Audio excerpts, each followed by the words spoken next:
നമസ്കാരം, ഇവർക്ക് മിലു കിച്ചൻ്റെ പുതിയൊരു എപ്പിസോഡിലേക്ക് സ്വാഗതം. നമ്മൾ ഇന്നിവിടെ ചെയ്യാൻ പോകുന്നത് ബീഫ് കോക്കനട്ട് റോസ്റ്റ് ആണ്. ഇതെങ്ങനെയാണ് തയ്യാറാക്കുന്നത് നമുക്ക് നോക്കാം. അതിനുവേണ്ടി ഞങ്ങളിവിടെ ഒരു 900 ഗ്രാം ബീഫ് എടുത്തിട്ടുണ്ട്. ഞങ്ങൾ ഇതുപോലെ ചെറുതായി അരിഞ്ഞതാണ് എടുത്തിരിക്കുന്നത്.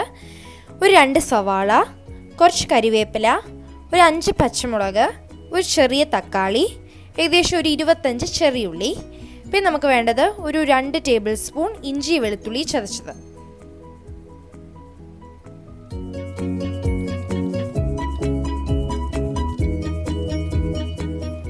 നമുക്ക് ഈ ബീഫ് തയ്യാറാക്കാൻ വേണ്ടി നമുക്ക് അതിൻ്റെ മസാല ആദ്യം ഒന്ന് റെഡിയാക്കി വെക്കാം. ബാച്ചിലേഴ്സിനൊക്കെ നമുക്ക് ഈ പൊടികളൊക്കെ ഒന്ന് ആദ്യമേ എടുത്ത് വെക്കുമ്പോൾ അവർക്ക് വളരെ എളുപ്പമായിരിക്കും. അതിനുവേണ്ടി ഞാൻ ഇതിന് ആവശ്യമായ പൊടികൾ എന്തൊക്കെയാണെന്ന് നമുക്ക് പറഞ്ഞുതരാം. ഞാനിവിടെ ഒരു 2 ടേബിൾ സ്പൂൺ മുളക് പൊടി എടുത്തിട്ടുണ്ട്. കാശ്മീരി മുളക് പൊടിയാണ് ഞാനിവിടെ എടുത്തിരിക്കുന്നത്. നിങ്ങൾ എരിവുള്ള മുളക് പൊടിയാണെങ്കിൽ 1 ടേബിൾ സ്പൂൺ എരിവുള്ള മുളക് പൊടി, 1 ടേബിൾ സ്പൂൺ കാശ്മീരി മുളക് പൊടി ആ റേഷ്യോയിൽ എടുത്താലും മതി. ഒരു 1/2 ടേബിൾ സ്പൂൺ കുരുമുളക് പൊടി, കുരുമുളക് ചതച്ചത്, ഒരു 1.5 ടേബിൾ സ്പൂൺ മല്ലിപ്പൊടി,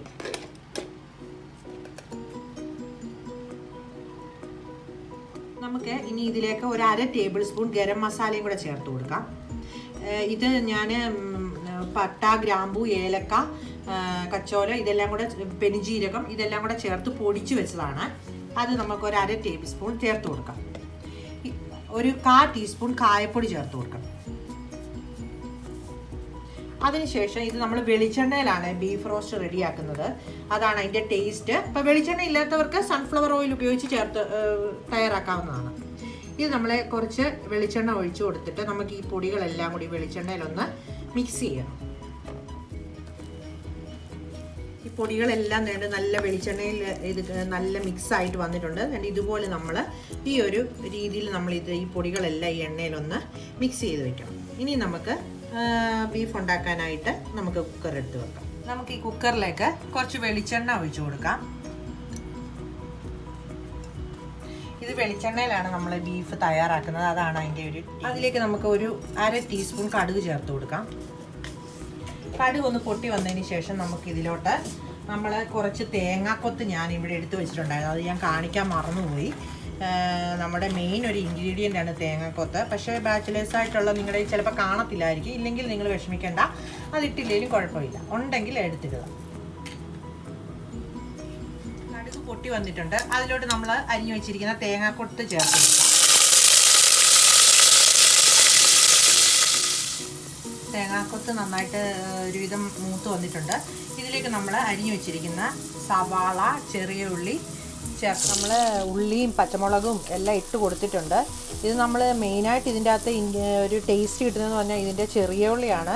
എല്ലാവർക്കും ഇത് ജോലിയുള്ളവർക്കൊക്കെ ഇത് പൊളിച്ചൊക്കെ എടുക്കാൻ ബുദ്ധിമുട്ടായിരിക്കും. എന്നാലും നിങ്ങൾ ഇതിൻ്റെ അകത്ത് കുറച്ച് ചേർക്കണം ചെറിയ ഉള്ളി, എന്നാലേ അതിൻ്റെ ആ ഒരു ടേസ്റ്റ് കിട്ടത്തുള്ളൂ. ഇതിലേക്ക് നമുക്കിനി നമ്മുടെ ഇഞ്ചി വെളുത്തുള്ളി ചതച്ച് വെച്ചിരിക്കുന്നത് നമുക്കിതിലേക്ക് ചേർത്ത് കൊടുക്കാം.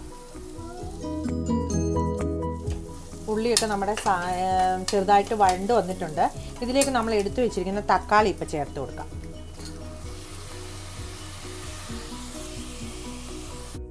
ഇതെല്ലാം കൂടെ നന്നായിട്ടൊന്ന് ഇളക്കി കൊടുക്കണം.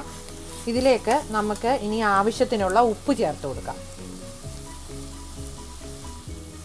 നമ്മുടെ സവാളയും തക്കാളിയും എല്ലാം നന്നായിട്ട് വഴണ്ട് വന്നിട്ടുണ്ട്.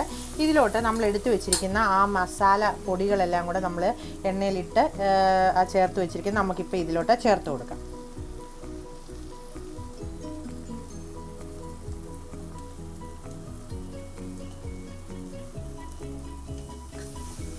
ഇതെല്ലാം കൂടെ നമുക്കിതൊന്ന് നന്നായിട്ട് ഇളക്കി യോജിപ്പിച്ചെടുക്കണം.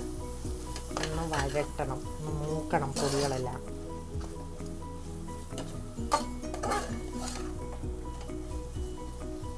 ഇത് നമ്മൾ നല്ലതായിട്ട് ഇളക്കി ഒരു 2-3 മിനിറ്റ് ഇതൊന്ന് നന്നായിട്ട് മൂപ്പിച്ചെടുക്കണം ഈ പൊടിയെല്ലാം.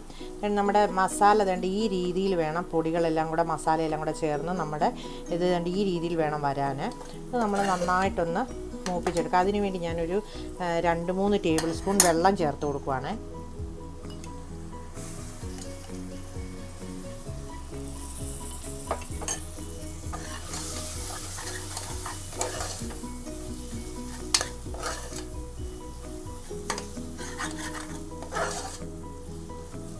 മസാലയൊക്കെ നന്നായിട്ട് മൂത്ത് വന്നിട്ടുണ്ട്.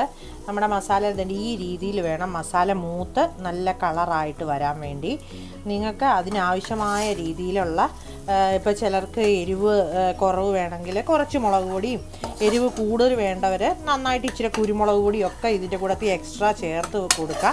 അതെല്ലാം ഓരോരുത്തരുടെ ഇഷ്ടമാണ്. ഞാനിപ്പം ഇതിൻ്റെ പൊടികളുടെ ആ ഒരു രീതി പറഞ്ഞതേ ഉള്ളൂ.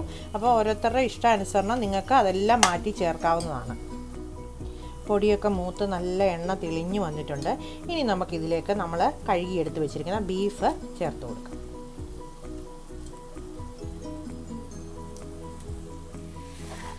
നന്നായിട്ടൊന്ന് ഇളക്കി യോജിപ്പിക്കണം. ബീഫിലോട്ട് നമ്മുടെ ആ മസാലയൊക്കെ പിടിക്കത്തക്കവണ്ണം നല്ലതായിട്ട് ഒന്ന് ഇളക്കി യോജിപ്പിച്ചെടുക്കണം. ഇനി നമുക്ക് ഇതിലേക്ക് ആവശ്യമായ കുറച്ച് വെള്ളം ചേർത്ത് കൊടുക്കാം. ബീഫിൽ കുറച്ച് വെള്ളമുണ്ട്, അതുകൊണ്ട് നമുക്ക് കുറച്ച്, ഞാനിവിടെ ഒരു കപ്പ് വെള്ളം ചേർത്ത് കൊടുത്തിട്ടുണ്ട്. നമുക്കിനി ഇതിലേക്ക് ഒരു 1/2 ടീസ്പൂൺ മഞ്ഞൾപ്പൊടി ചേർത്ത് കൊടുക്കണം. ഇത് ഇപ്പോഴോ ഇല്ലെങ്കിൽ മുമ്പേ നമ്മൾ മസാലയൊക്കെ ചേർത്ത സമയത്ത് വേണമെങ്കിൽ നിങ്ങൾക്കിത് ചേർത്ത് കൊടുക്കാം. ഞാൻ ഇപ്പോഴാണ് ഇത് ചേർത്ത് കൊടുക്കുന്നത്. ഇതെല്ലാം കൂടെ നന്നായിട്ടൊന്ന് ഇളക്കണം. ഇളക്കിയിട്ട് നമുക്കിനി ഇത് അടച്ചു വെച്ച് വേവിച്ചെടുക്കാം. ഒരു തീ കൂട്ടിയിട്ട് ഒരു 2 വിസിലും തീ കുറച്ചിട്ടൊരു 3 വിസിലും ആകുമ്പോഴത്തേന് ഇത് നന്നായിട്ട് വെന്ത് കിട്ടും. അത് ഓരോ ബീഫിൻ്റെ വേവ് അനുസരിച്ചാണ്. ഞാനിപ്പം ഇങ്ങനെയാണ് ചെയ്യുന്നത്. നിങ്ങൾ വേണമെന്നുണ്ടെങ്കിൽ ഇടയ്ക്കൊന്ന് തുറന്ന് നോക്കിയിട്ട് വെന്തോ നോക്കിയിട്ട് നിങ്ങൾക്ക് ചെയ്യാവുന്നതാണ്.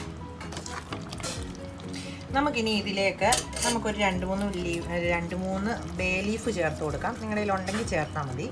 അതിനുശേഷം ഞാനിവിടെ ഒരു ചെറിയ പീസ് ചിരട്ട കഴുകി വൃത്തിയാക്കിയതാണ്, ഇത് ഞാൻ ഇട്ട് കൊടുക്കുന്നുണ്ട്. ഇത് കൊളസ്ട്രോളൊക്കെ ഉള്ളവർക്ക് കൊളസ്ട്രോളൊക്കെ ബീഫിൻ്റെ അകത്തെ ഇതൊക്കെ ഫാറ്റൊക്കെ കുറയുമെന്നാണ് പറയുന്നത്.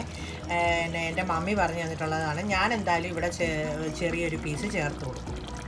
ഇതിനൊരു ടേസ്റ്റ് വ്യത്യാസവും വരത്തില്ല. ബീഫിൻ്റെ ഒരു ടേസ്റ്റ് വ്യത്യാസവും നമ്മൾ ഈ ചിരട്ട ഇടുന്നതുകൊണ്ട് വരത്തില്ല. ഞാനിവിടെ സ്ഥിരമായിട്ട് ഈ ചിരട്ടയുടെ ഒരു ചെറിയ പീസ് ഇട്ടാണ് ഞാനിവിടെ ബീഫ് വേവിച്ചെടുക്കുന്നത്. നമുക്കിനി ഇത് അടച്ചു വെച്ച് വേവിച്ചെടുക്കാം. നമുക്കിനി ഈ കുക്കറൊന്ന് തുറന്ന് നോക്കാം. നമ്മുടെ ബീഫ് നന്നായിട്ട് വെള്ളമൊക്കെ പറ്റി എണ്ണയൊക്കെ തെളിഞ്ഞു വന്നിട്ടുണ്ട്. നമുക്കൊന്ന് ഇളക്കി നോക്കാം. നന്നായിട്ട് ആ എണ്ണയൊക്കെ നല്ല കാണാനും നല്ല ഭംഗിയുണ്ട്. ടേസ്റ്റ് ഉണ്ടോ നോക്കാം. നല്ല ടേസ്റ്റ് ഉണ്ട്. ഇതിലേക്ക് നമുക്കൊരു ഇച്ചിരി ഉപ്പും കൂടെ ചേർത്ത് കൊടുക്കാം. ഞങ്ങൾക്ക് കുറച്ചും കൂടി ഉപ്പ് വേണം. നിങ്ങളിപ്പോൾ ഉപ്പ് ചെക്ക് ചെയ്തിട്ട് നിങ്ങൾ നോക്കണം. ഇതിലൊരു ശർക്കര ഉപ്പ് ചേർത്ത് കൊടുക്കുക. നല്ല എരിവൊക്കെ ഉണ്ട്.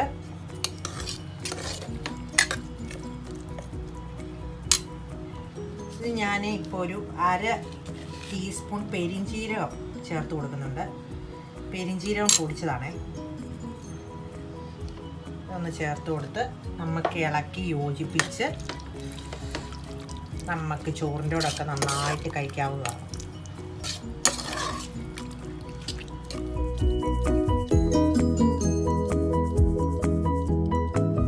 അങ്ങനെ നമ്മുടെ ബീഫ് കോക്കനട്ട് റോസ്റ്റ് ഇവിടെ റെഡി ആയി കഴിഞ്ഞു. ഇത് വളരെ ടേസ്റ്റി ആയിട്ടുള്ള ഒരു ബീഫ് റോസ്റ്റ് ആണ്. ഇതെല്ലാവരും ട്രൈ ചെയ്ത് നോക്കാൻ മറക്കരുത്. പിന്നെ ഞങ്ങളുടെ ചാനൽ എല്ലാവരും സബ്സ്ക്രൈബ് ചെയ്യുക. പുതിയ അപ്ഡേറ്റ്സിന് വേണ്ടി ബെൽ ഐക്കൺ പ്രസ് ചെയ്യാൻ മറക്കരുത്. പിന്നെ നിങ്ങളുടെ അഭിപ്രായങ്ങൾ ഞങ്ങളെ കമൻറ്റ് ബോക്സിലൂടെ അറിയിക്കുക. അടുത്തൊരു ടേസ്റ്റി റെസിപ്പിയായി വീണ്ടും വരുന്നവരെ നന്ദി, നമസ്കാരം.